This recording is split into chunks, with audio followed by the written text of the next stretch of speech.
Hey guys, welcome to Sunday, Strongwoman Sunday. Just not on Sunday. Yeah, I'm Jess. I'm Ian. Nice to meet you. So, Howdy ho! howdy ho. So this week, we tried to put stuff on one day. It didn't work so good. So we spread it out throughout the entire week. Well, it's because I had a shitty day, and then I decided that I wanted to actually train strongman, so I asked Ian to write me a beautiful program. Yes, it was fantastic. So you'll see what we did throughout the week. I don't want to make any spoilers, but yeah, throughout the week works a lot better. Sometimes people just enjoy having strongman stuff in their program every workout. It keeps them coming to the gym for motivation. Also makes certain things not boring. I'm pretty sure one of the days I wrote for Jess, she thought it was pretty boring originally. Oh no, I had a client that he didn't like just coming in for just accessories, so I had to put something strongman in there, like even an axle bar, and I kept him pretty excited to come in. Yeah, I didn't think it was boring. No, she just thought that Or that one day is not good. I just wanted more of a specific program to strongman. Yeah. Not because I just didn't want it on one day. No, it's because we tried to do it the one day and she didn't have energy and it didn't go well. Yeah, but that wasn't the reason why. No, but then we just thought about it and just like, oh, I just like doing the strongman training, so I just like to have a program geared towards it. So as opposed to just doing a random strongman fucking day. Yeah. It actually like has some type of structure. Exactly. Crazy. Oh. Rule number 1. Follow the fucking program. So anyways. I think I missed 2 exercises. Yeah, whatever, we'll make one this week. Oops. Week's done. Next week. As long as you write it in, it'll increase your volume for next week, I guess. Yeah. So you guys can check out the video, see all the stuff we did. Listen for some training tips for yourself on stuff. And yeah, hopefully you learned something. Here to watch. I know she did. Yeah, watch this way. Javelin press is a great exercise for warming up for the log and circus dumbbell, as well as just a general exercise. If you use a longer bar, it's going to provide a lot more demand for stability from the shoulder.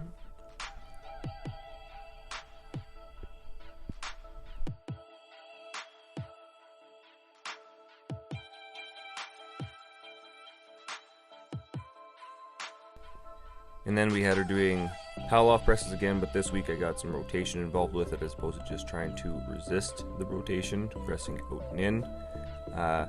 Jess wasn't really feeling stuff at this point, so I had no idea how this day was going to go. She was not in that greatest mood. Stuff, meaning I just was not in the mood to train this day. Yeah, she just wasn't feeling it.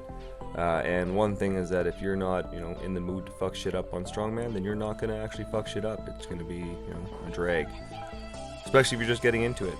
However, she did do better on those jump squats this week. The push press, getting more the hang of how to push it back and get underneath it. But like I said, it just was not going. Yeah, so what we decided to do instead was just say fuck that shit and then think about a program that we could do over the week as opposed to doing a full day of strongman. And honestly, that's kind of how I prefer to do it. If you're touching, something each day, as opposed to just putting everything on one day. There is benefit to putting everything on one day depending where you're at the program, but for beginners, I like to just kind of put something on each day. Keeps it interesting, keeps them wanting to come to the gym for people that use it for motivation. But yeah, we decided to extend everything over the week as opposed to on one day. And we also decided that snatch grip deadlifts are not good for Jess to do before any type of sandbag stuff. I had originally programmed straight leg deadlifts in, but she has some PTSD with that. So we're going to do some Romanian deadlifts beforehand. And the reason why is that when she's trying to pick those stones or sandbags off the ground, she wants a higher hip position, treating it more like a straight leg deadlift, just because the way that is leveraged, if you're trying to put it on top of your thighs and your knees are super far forward, it's kind of hard for you to squat it up and then put it on top of them. You can do it, but it's probably not going to feel that great on the back. So we got her messing around with the 100-pound sandbag just to warm up. Technique's way better, but yeah, just... Isn't this lighter than 100? Nope, that's 100. Yeah. So she loaded it pretty good with good technique. She just wasn't... feeling the heavier sandbags. Like I said, this is what are you talking about? This was a good day.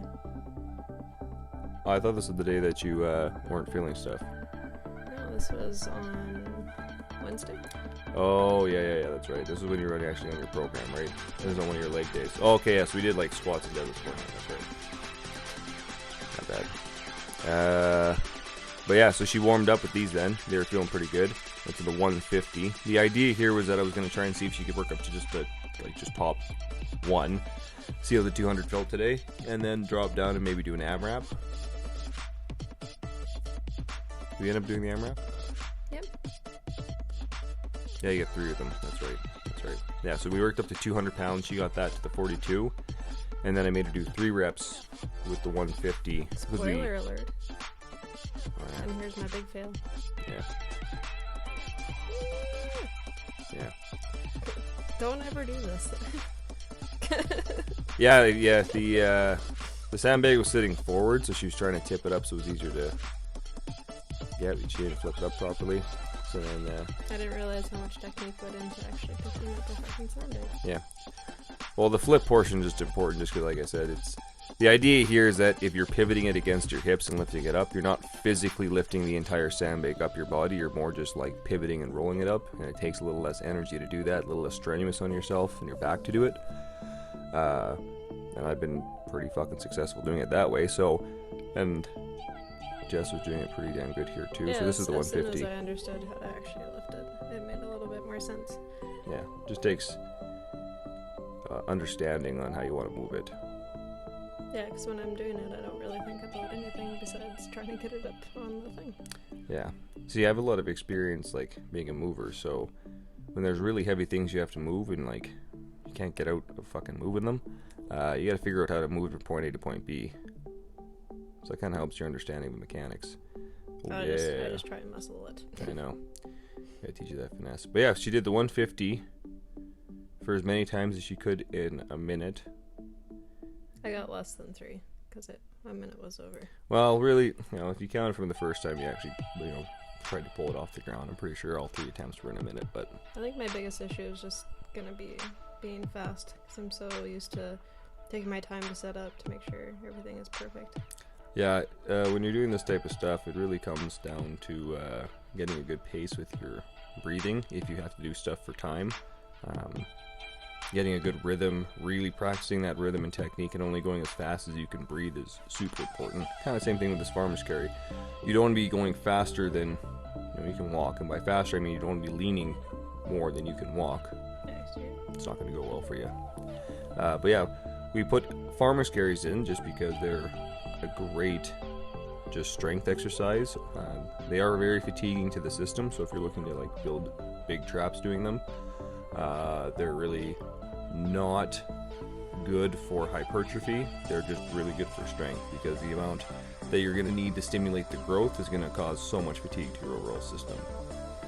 And then here's some bench that she hit up. I programmed some long pause singles for her. Oh, this is day 3. Yeah. Pull up AMRAPs. Were these before? These were after the bench, right? You had programmed it before. Yeah, so I programmed the in to get a good pull, just for like back stimulation, just a back strength exercise. But she felt that it was too fatiguing for the bench press, and so we just switched it. It didn't really matter to me when she did it, as long as that she did do it, and that she did it before this overhead press. It was just more of also a warm up for the overhead press, just the opposite motion, but really focusing on getting that shoulder blade depression and elevation at the bottom range is just good warm up for the upper rotation you need to get in the overhead press. And then we're working on that double overhand. So this is day 4. Yeah, so I got her doing a top set for just a double overhand, see if she could pull. Oh, this is day 3. That was good. Nice. That was a good pull. When you're doing a double overhand, I find that you might need a slightly higher hip position than if you're doing like a regular deadlift, just because it's easier to keep your shoulder blades locked in. You can think about it as like you're doing a straight arm lat pull down with your lats basically. So if your knees are super bent, I just find it's hard for your shoulder blades to stay as locked in as if your hips are a little bit higher. Yeah, so Jess's knees aren't crazy far over the bar. We got 9 reps at 80 kilos. Yeah, pour a little AMRAP after that top set. Decided to take that out. Or sorry, to increase the weight. Nice shirt.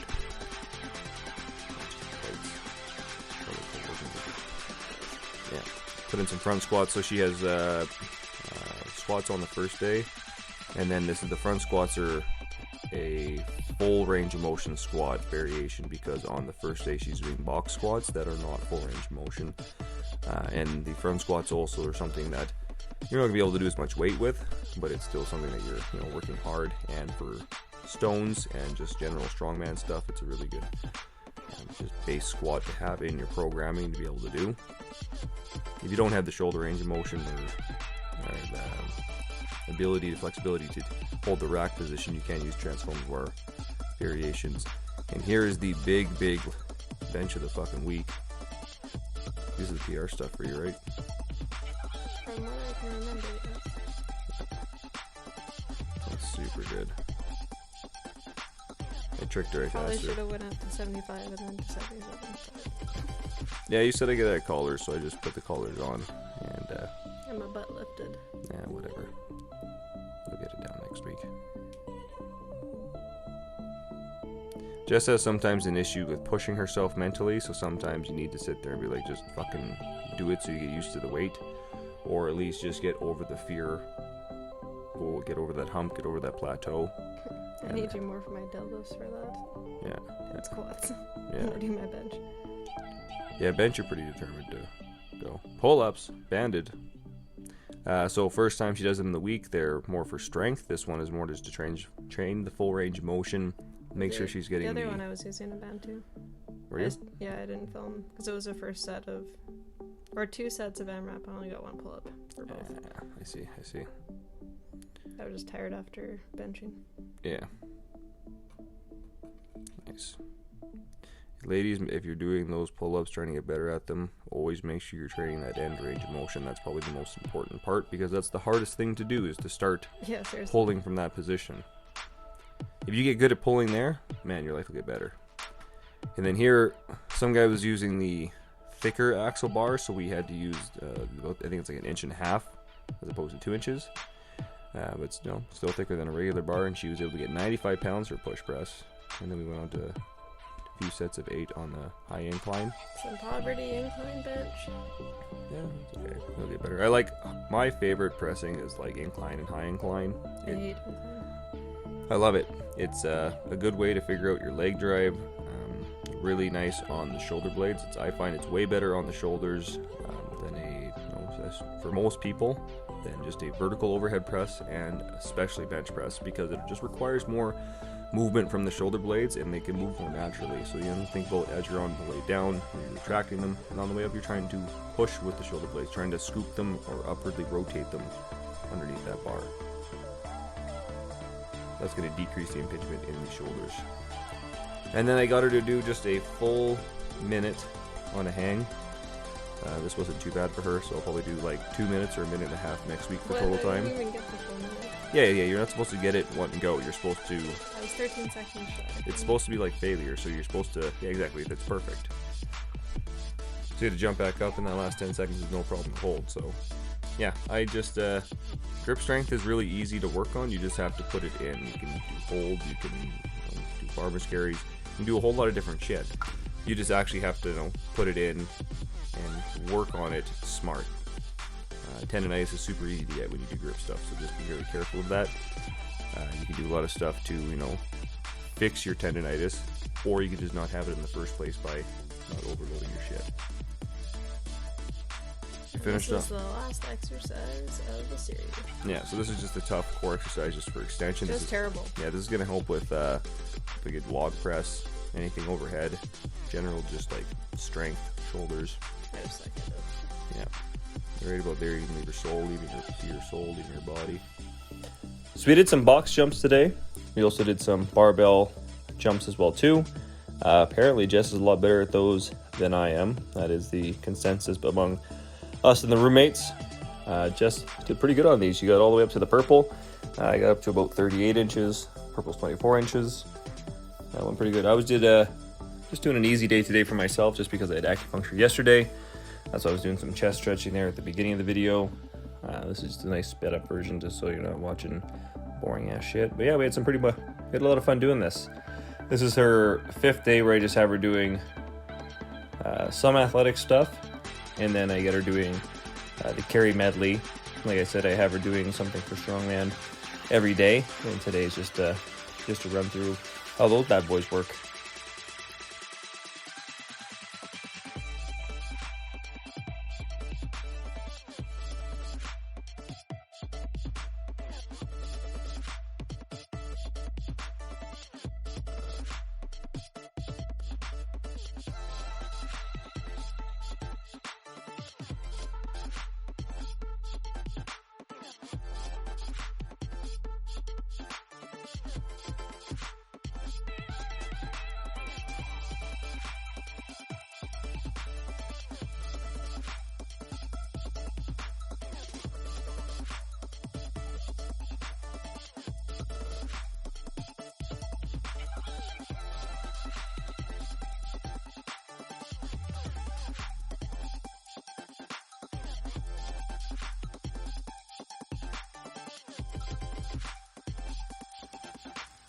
So for the carry medley, we got her to do a 100-pound sandbag, a 100-pound keg, and then 115 pounds per hand on the farmer's carry. The sandbag, I just got her to run and load it onto a 42-inch movable platform that I built. And then with the keg, she went there and back. With the farmer's carry, there and back. I got her to put them down and then pick again and go back, just so she had more practice picking on the farmer's carry. I find there's some subtleties to that can make your life a little easier, especially if you're going for time. But she got it right down in about a minute, and then we did another round to see if she could beat her time.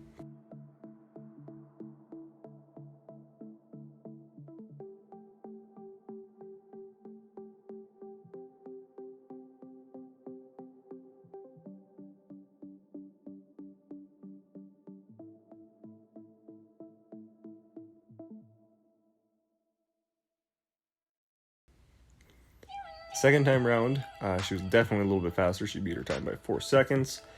Huge tip is when you're running with the sandbags, lean back. This does 2 things. First thing is to make sure that you're not going to fall on your face, because that just looks like it fucking hurts. I've seen it happen.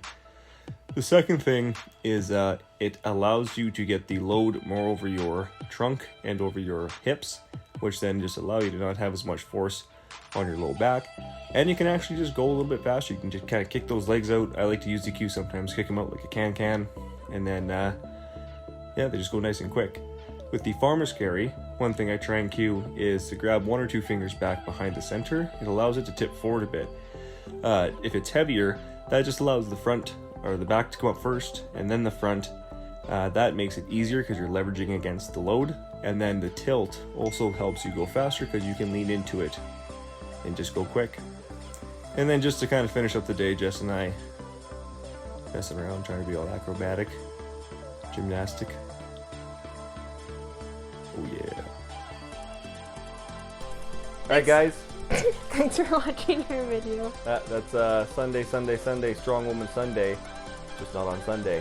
On Monday. Yeah, on Monday. Stay tuned, subscribe to the channel, follow us on Instagram, all that cool shit, and learn cool shit. Yeah, buddy. Yeah, buddy. Peace!